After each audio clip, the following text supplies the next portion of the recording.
Alléluia.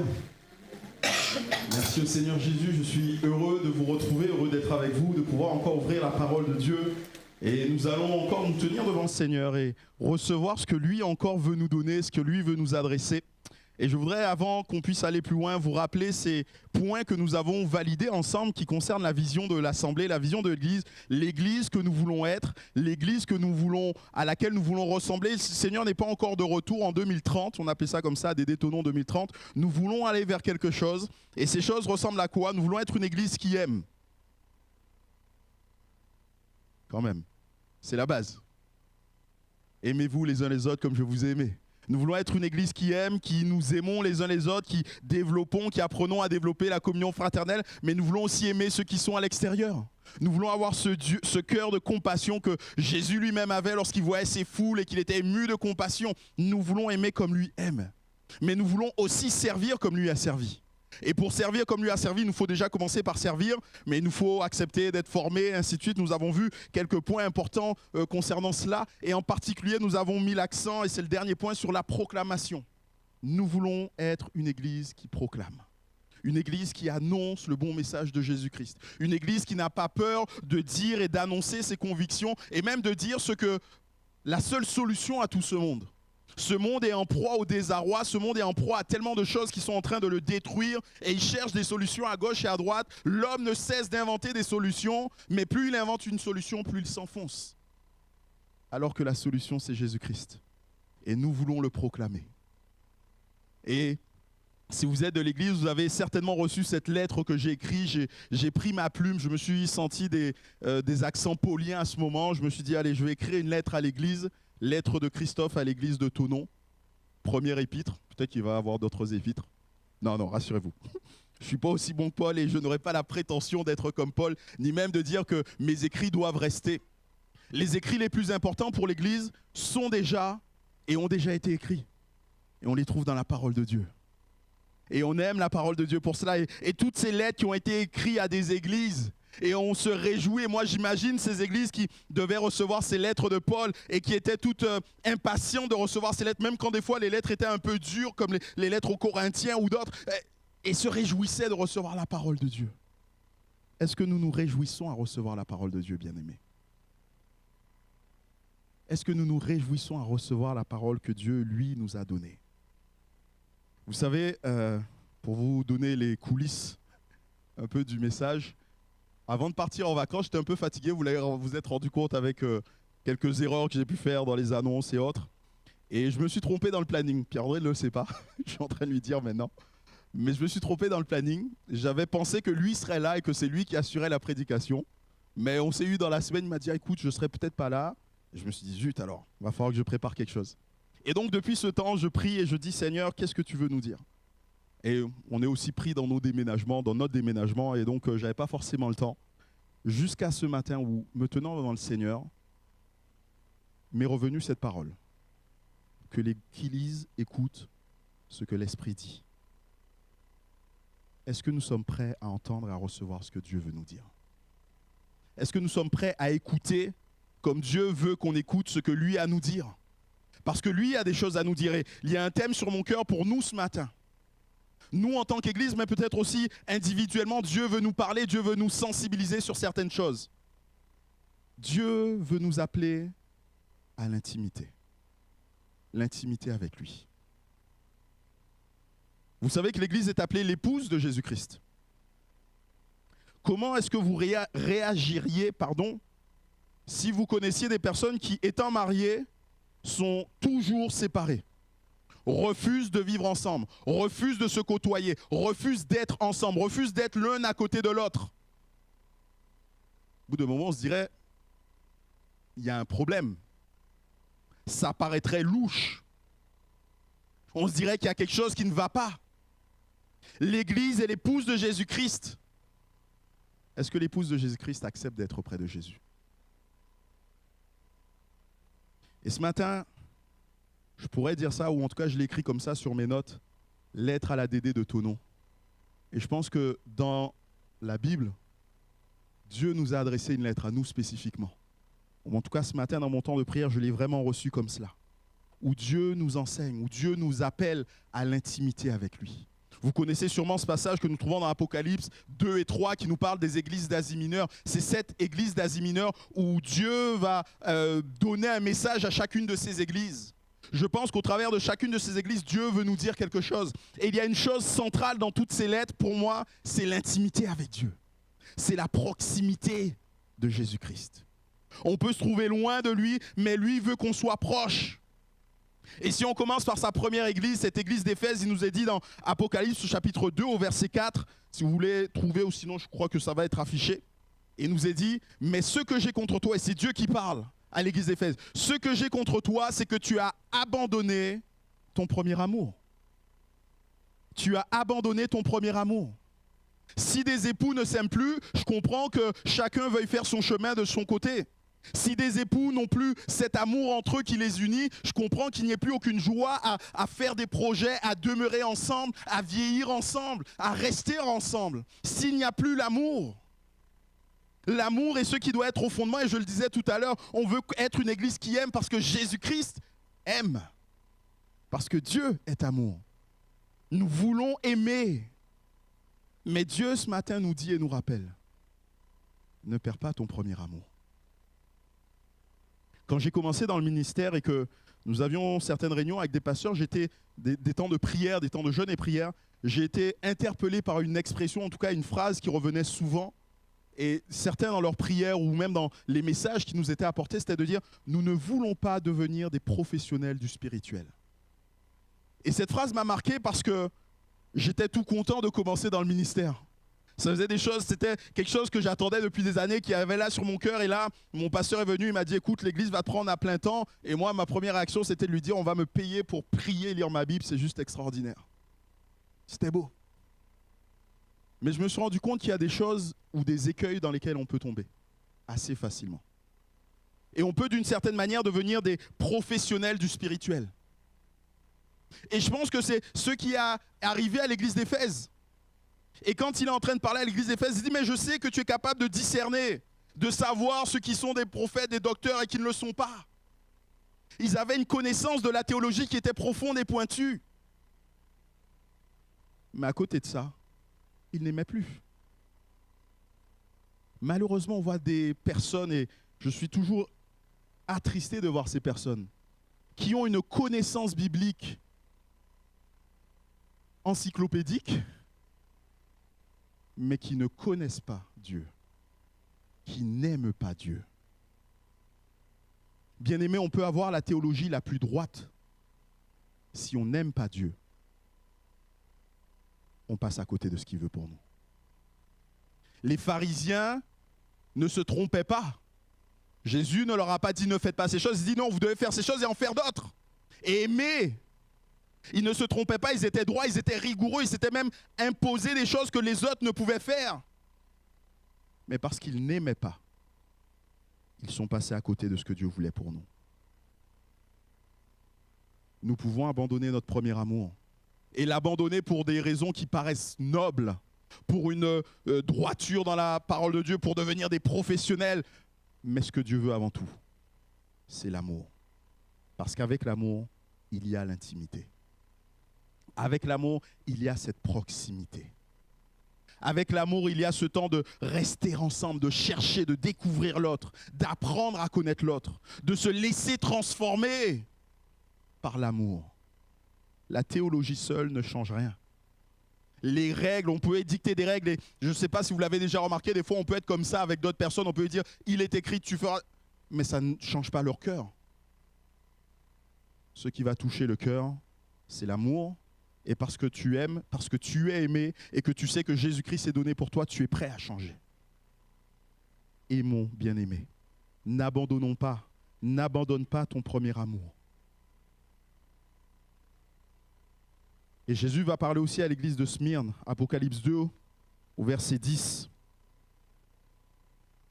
Il parle à l'église de Smyrne et il dira « Ne crains pas ce que tu vas souffrir.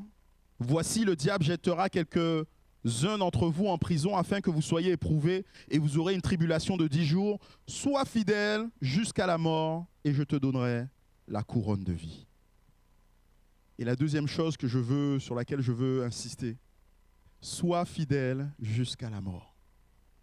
Vous imaginez une cérémonie de mariage et les époux vont échanger leurs vœux. Je t'aimerai tant que tu seras en bonne santé, tant que tu auras de l'argent, tant que tout ira bien et pendant nos jeunes années. Et pour le reste, on verra. Non, ça nous surprendrait tous et chacun d'entre nous dirait il y a un problème dans le mariage, il ne fait que commencer, mais c'est pas sûr qu'il aille jusqu'au bout. Le mariage est censé aller jusqu'au bout, jusqu'à la mort, jusqu'à ce que la mort nous sépare. Le mariage est pour cette terre et pour tout le temps qu'on reste sur cette terre. Et quelque part, notre union avec Dieu est de la même manière et du même acabit. On ne doit pas être et s'approcher de Dieu en disant tant que j'obtiens ce dont j'ai besoin.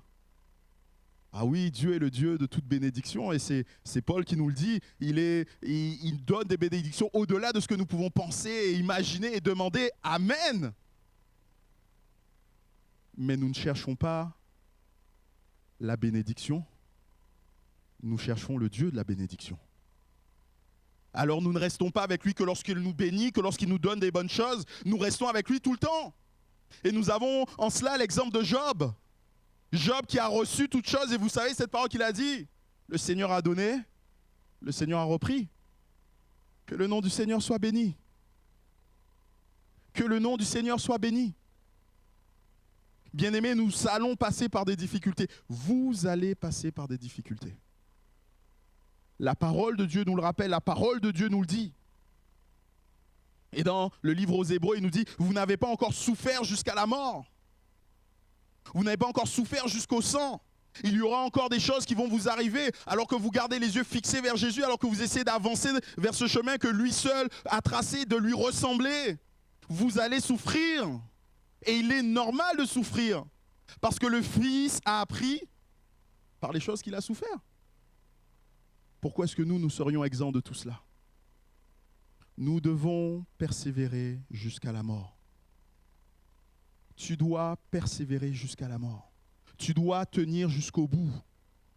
Et chacun d'entre nous, en tant que chrétien, devrait être capable de dire comme Paul, j'ai combattu le bon combat. J'ai achevé la course.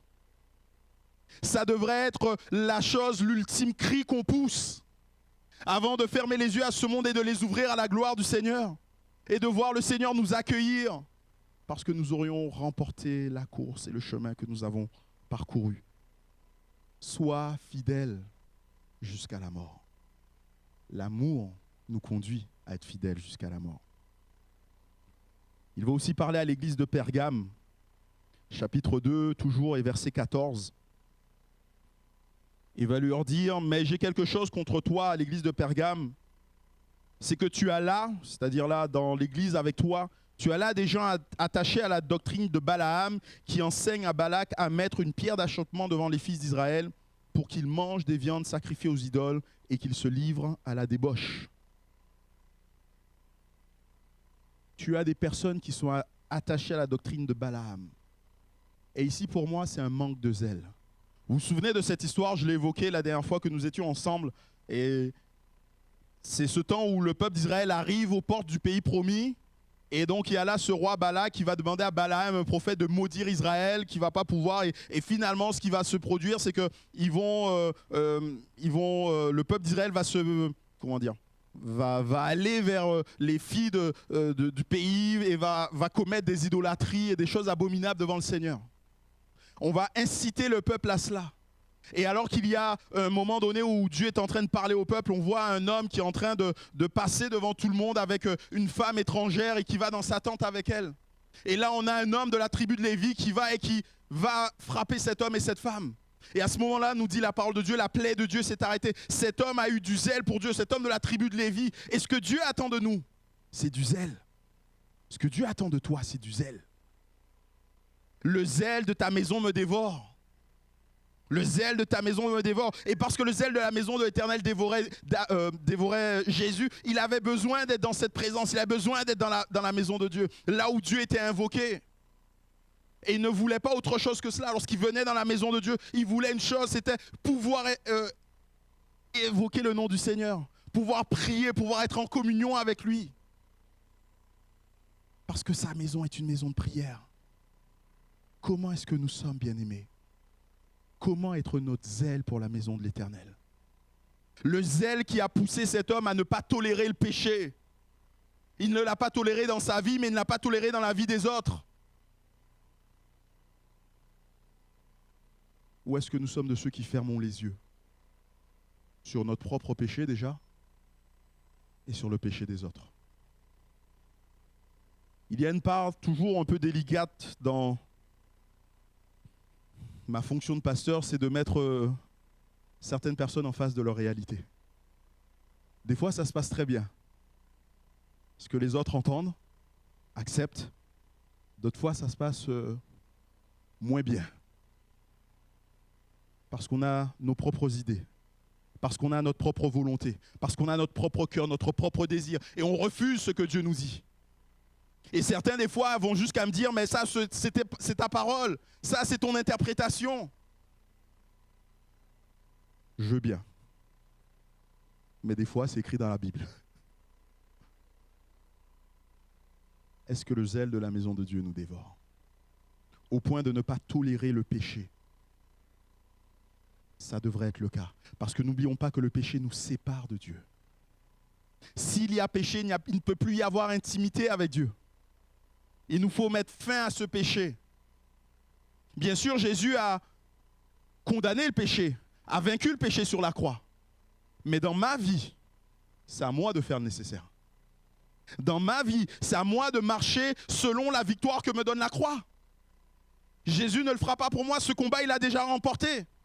Mais si je veux être victorieux, il faut que je combatte. On parle souvent de victoire, mais il n'y a pas de victoire sans combat. Et des fois, le combat, c'est se tenir là sur le ring, garder la garde haute et attendre que le Seigneur vainque pour nous. Mais on est là et on combat et on peut prendre des coups. Et c'est difficile, mais il nous faut combattre. Nous voulons avoir du zèle pour Dieu. À Thyatire, Apocalypse 2:20, voilà ce que Jésus dira. Mais ce que j'ai contre toi, c'est que tu laisses la femme Jézabel qui se dit prophétesse enseigner et séduire mes serviteurs pour qu'ils se livrent à la débauche et qu'ils mangent des viandes sacrifiées aux idoles. Comment passer à côté de la présence de Dieu en se laissant séduire par des enseignements fallacieux? Bien-aimés, les enseignements fallacieux ne vont pas manquer. Les doctrines de démons ne vont pas manquer.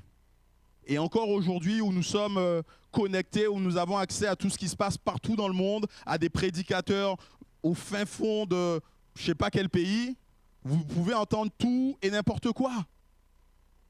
Et moi, je suis surpris des fois de chrétiens qui s'abreuvent et qui mangent tout et n'importe quoi. Ça finira comment? Ça finira comme cette histoire de la Bible où on va mettre quelque chose dans la marmite, après on va dire la mort est dans le pot, homme de Dieu. Le gars, il a pris des colocaines sauvages, il a ramassé quelque chose, il ne savait pas ce que c'était, il a trouvé ça pas mal.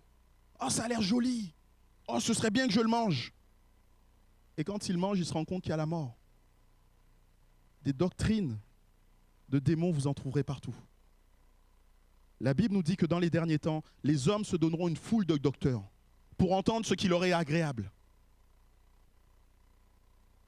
Moi, je suis toujours surpris de voir ce que certains sont capables de dire au nom de Dieu lorsqu'ils sont en train de prêcher. Mais ce qui me surprend le plus, c'est qu'il y ait des personnes qui les écoutent et qui les suivent. Quelle toupet ils ont ces personnes, ces prédicateurs. Mais quelle ignorance, quelle crédulité pour ces chrétiens. Mais la Bible nous dit, on se donnera une foule de docteurs pour entendre ce qui nous est agréable. Et malheureusement, bien-aimés, on est tous dans ce cas-là, on est tous concernés. Il nous faut faire attention à notre cœur. Parce qu'il y a des choses qui peuvent être agréables au palais, mais une fois digérées, c'est amer. Il y a des choses qu'on peut vouloir, des choses vers lesquelles on va, mais qui vont nous faire du mal. Oui, elles seront agréables au palais une fois qu'on les aura goûtées, mais elles vont produire leur effet en nous. Une doctrine de démon à laquelle on s'attache. Une doctrine erronée à laquelle qu'on embrase. va à un moment ou l'autre produire son effet dans notre vie. Et là encore, je le dis souvent, mais avec certains, je suis obligé de dire, mais écoute, ce que tu vis, ce que tu penses, ce que tu dis n'est pas biblique. Et ça ne m'étonne pas que tu sois dans cette situation. Parce que tu as basé ta vie, parce que tu as basé ton espérance sur des choses qui n'étaient pas. Que la Bible ne dit pas, que Jésus ne veut pas pour toi. Il nous faut faire attention de ne pas nous laisser emporter par des enseignements séducteurs, des enseignements qui nous conduiront loin de Dieu. Jésus continue et il parle à l'église de Sardes, chapitre 3, verset 3.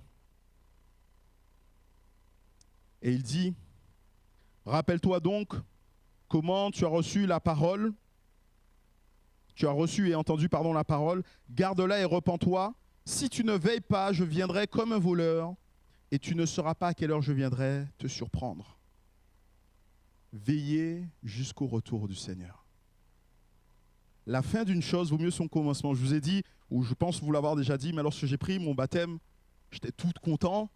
Ça faisait des années, certainement, pas certainement, mais assurément que mes parents priaient pour cela. Et mon père, ce jour-là, m'a dit, la fin d'une chose vaut mieux que son commencement. Et sur le coup, je n'ai pas compris. Je me suis dit, mais comment est-ce que tu peux ne pas être plus joyeux alors que c'est quelque chose pour lequel tu as prié toute ta vie qui arrive maintenant?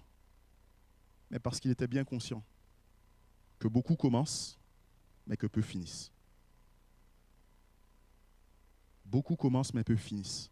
Et c'est pour ça que Paul nous dit, je traite durement mon corps. Pourquoi? Pour remporter le prix. Je veux aller jusqu'au bout. Je veux gagner. Le but pour moi, c'est d'être victorieux. Si jamais, c'était les Jeux Olympiques il n'y a pas longtemps, on dit que la devise, c'est l'important, c'est de participer. Mais non, ce n'est pas le cas dans l'Église. Ce n'est pas le cas dans la vie chrétienne. Nous sommes appelés à être plus que vainqueurs parce que Jésus-Christ est plus que vainqueur. Nous sommes appelés à remporter le prix parce que lui, il a remporté. Et nous ne sommes pas juste là pour participer et dire oh ben ça y est, j'ai fait de mon mieux, je vais m'arrêter, j'ai un 100 mètres à faire, mais je vais m'arrêter au bout de 50 mètres, j'ai fait de mon mieux, bravo. Non, parce que je ne dois pas faire de mon mieux avec mes propres forces, mais je dois m'appuyer sur ce que le Seigneur fait en moi et avec ses forces, je suis plus que vainqueur. Et avec ses forces, je serai capable d'aller plus loin. Reste, veille jusqu'au retour du Seigneur. On a cette parabole des 10 vierges. Vous la connaissez. Et vous savez ce qui va se produire lorsque la nuit est venue, les 5 sages et les 5 folles. Êtes-vous sage ou folle? Êtes-vous une vierge sage ou une vierge folle? Bien-aimé, il faut être conscient de certaines choses. La nuit viendra. La nuit viendra. Et à la nuit, on risque de s'assoupir. Mais il y a une chose importante avec la nuit, c'est que la nuit va comme faire la différence entre celles qui sont sages et celles qui sont folles. Tant qu'on était dans la journée, on n'a pas trop vu la différence. Au début de la nuit, on n'a pas trop vu la différence, mais au milieu de la nuit, on a vu la différence entre les sages et les folles. Au milieu de la nuit, on a vu celles qui, pendant la journée, ont pris le temps de remplir leur lampe d'huile. Et celles qui ont fait autre chose. La nuit viendra. La bonne question, c'est comment est-ce que nous occupons nos journées d'ici à ce que la nuit arrive? Est-ce que nous sommes prêts? Est-ce que nous serons prêts à veiller jusqu'au retour de Jésus? Est-ce que tu seras prêt à veiller jusqu'au retour de Jésus? Il nous reste encore 2 églises à faire. La première, c'est l'église de Philadelphie, chapitre 3, verset 8. Et Jésus parle encore. Je connais tes œuvres. Voici parce que tu as peu de puissance, que tu as gardé ma parole et que tu n'as pas renié mon nom, j'ai mis devant toi une porte ouverte que personne ne peut fermer. Et là, la clé pour l'intimité avec Jésus, c'est garder sa parole. Garder sa parole. Et j'ai été interpellé en relisant ce passage par ce qui nous est dit, parce que tu as peu de puissance. Dieu, Jésus est en train de voir l'église et dit, oui, c'est vrai, tu as peu de puissance. Et on est dans un monde évangélique, pentecôtiste en particulier, où on recherche plus de puissance. Et on va se dire, la puissance est là-bas, là ils se font des miracles, là ils délivrent des démons. Et on veut y aller, on veut voir ce qui se passe, on veut voir des miracles qui se produisent. Et on court après, et on va là, et on va voir. Mais là, dans la Bible, c'est pas ce qui nous est dit. Parce que tu as peu de puissance, mais que tu as gardé ma parole. Parce que bien souvent, lorsque nous courons après ces choses, nous nous rendons compte que la parole n'est pas gardée par là. Oh oui, il y a des choses, il y a la puissance qui se manifeste, une puissance qui se manifeste, mais est-ce la puissance de Dieu? La Bible nous dit que l'ange se déguise en ange de ténèbres, en ange de lumière, pardon. Le diable se déguise en ange de lumière.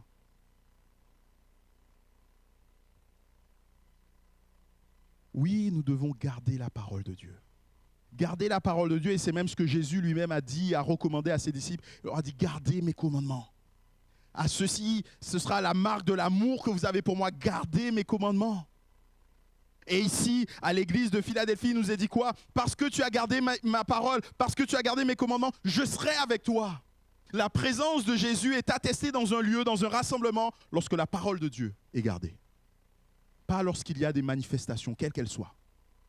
Pas quand il y aurait des personnes qui parlent en langue à gogo. Pas quand il y aurait des guérisons. Pas quand il y aurait des démons chassés. Quand la parole de Dieu est attestée, quand la parole de Dieu est conservée pour ce qu'elle est.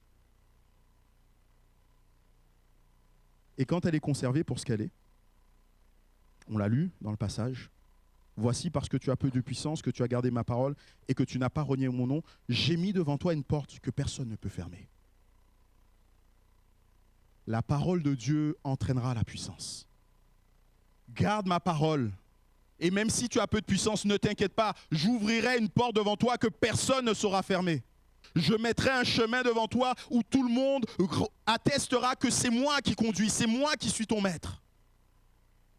Garder la parole de Dieu nous conduit à être dans sa présence, nous conduit à être dans son intimité. Et on termine avec l'église de Laodicée. Apocalypse 3, verset 17.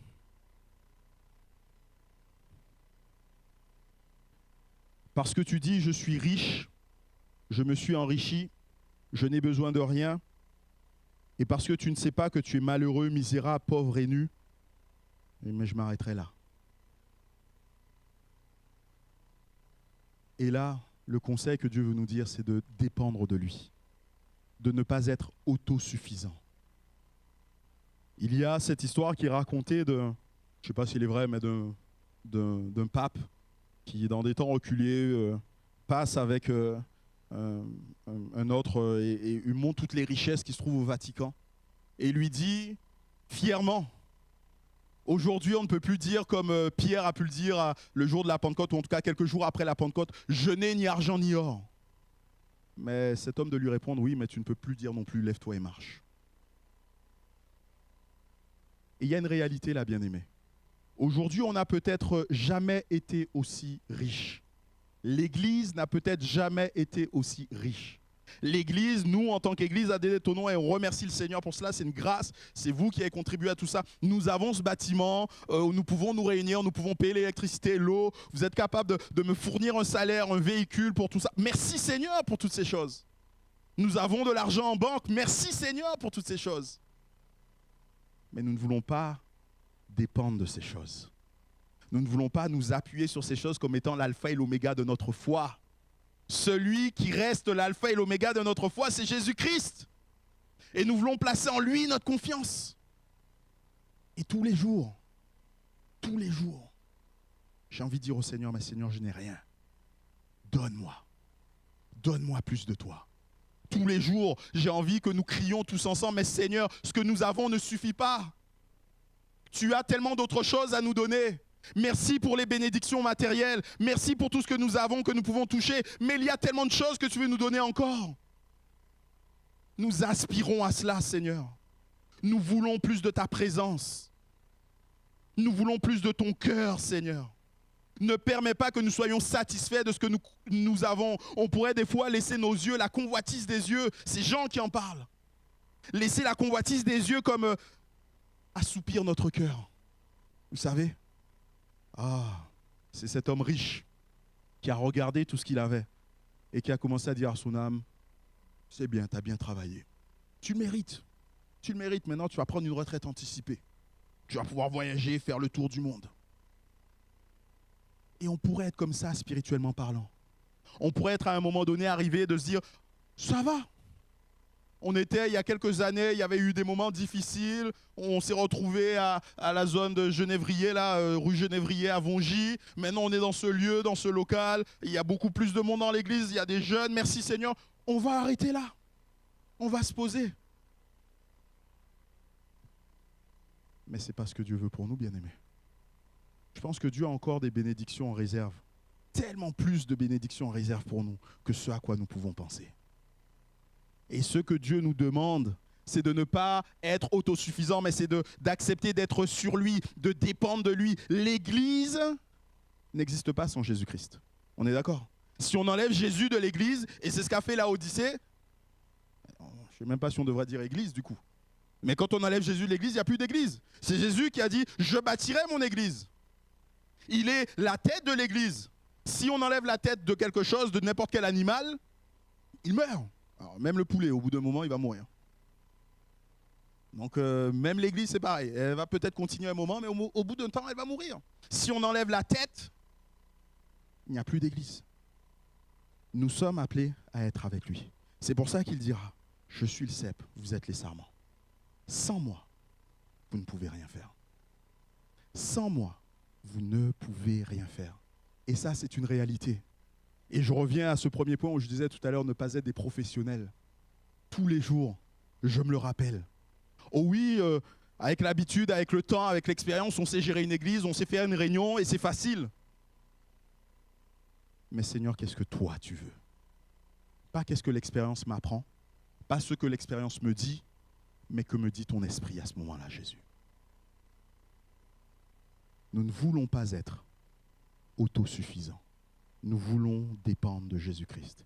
Tu peux venir, s'il te plaît, on va finir avec un chant. Et je voudrais qu'on lise ce dernier verset que vous connaissez certainement par cœur. Apocalypse 3, 21. 3, 19. 3, 20, pardon, excusez-moi, 3, 20. Voici, je me tiens à la porte et je frappe. Si quelqu'un entend ma voix et ouvre la porte, j'entrerai chez lui, je souperai avec lui et lui avec moi. Et c'est un passage que vous connaissez, si vous êtes habitué de l'Église, souvent vous l'avez peut-être entendu dans des contextes d'évangélisation. Mais ici, il est en train de parler à l'Église. Il est en train de nous parler, il est en train de te parler. Et Jésus est en train de te dire, je me tiens à la porte et je frappe.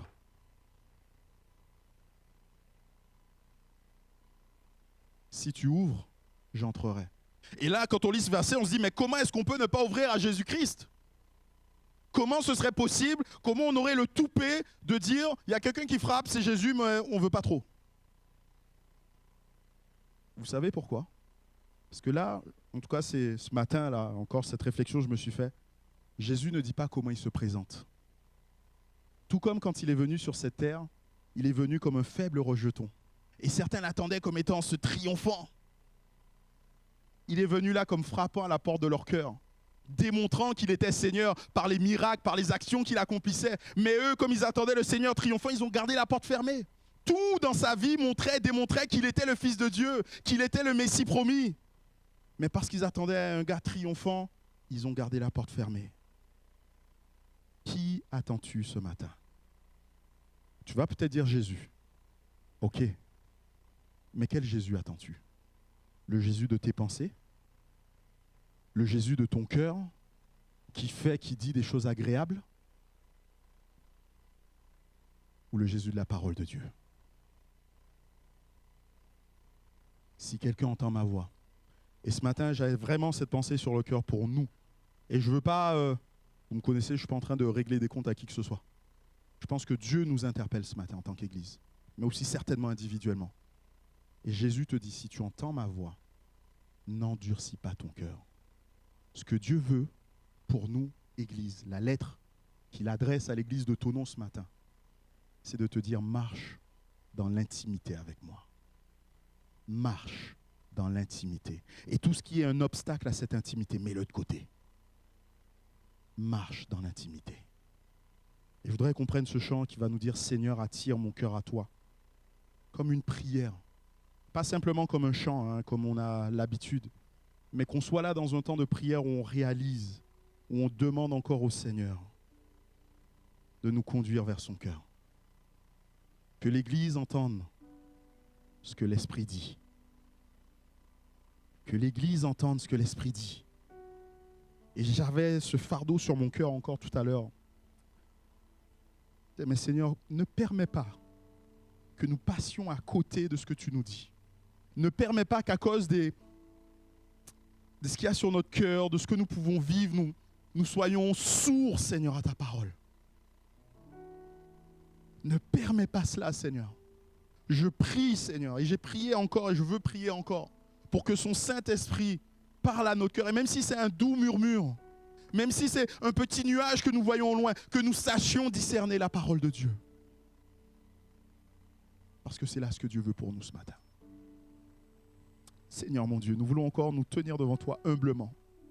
Reconnaître que nous ne sommes pas meilleurs que les églises dans le passé, Seigneur, ces églises que nous trouvons dans la parole de Dieu, les églises d'Asie mineure. Nous voulons reconnaître que nous ne sommes pas meilleurs qu'elles. Elles avaient leurs défauts et leurs qualités et tu es capable de les pointer du doigt. Et ce matin encore, tu as pointé du doigt des choses nous concernant. Ce que nous voulons là encore, Seigneur, c'est être sensible à ta parole. Ce que nous voulons là encore, Seigneur, c'est laisser ta parole faire son œuvre dans nos cœurs. Je prie, Seigneur, pour ces prises de conscience-là, ces illuminations que ton Saint-Esprit donne, ces compréhensions que ton Saint-Esprit donne. Je prie pour les repentirs qui prennent place maintenant dans les cœurs parce que nous avons besoin de nous repentir de tellement de choses, Seigneur, pour être l'Église que tu veux que nous soyons. Je prie aussi, Seigneur, pour les jours à venir. Nous ne voulons pas rester là sur un temps d'émotion, mais nous voulons vraiment des changements qui s'ancrent dans la durée, qui transforment. Tu es le Dieu qui transforme. Et nous voulons cette transformation dans nos cœurs et dans nos vies, Seigneur. Et nous voulons te remercier parce que ta parole, Seigneur, ta parole est bonne. Ta parole est la vérité et nous conduit dans tout ce dont nous avons besoin. Alors sois encore glorifié, Jésus. Amen.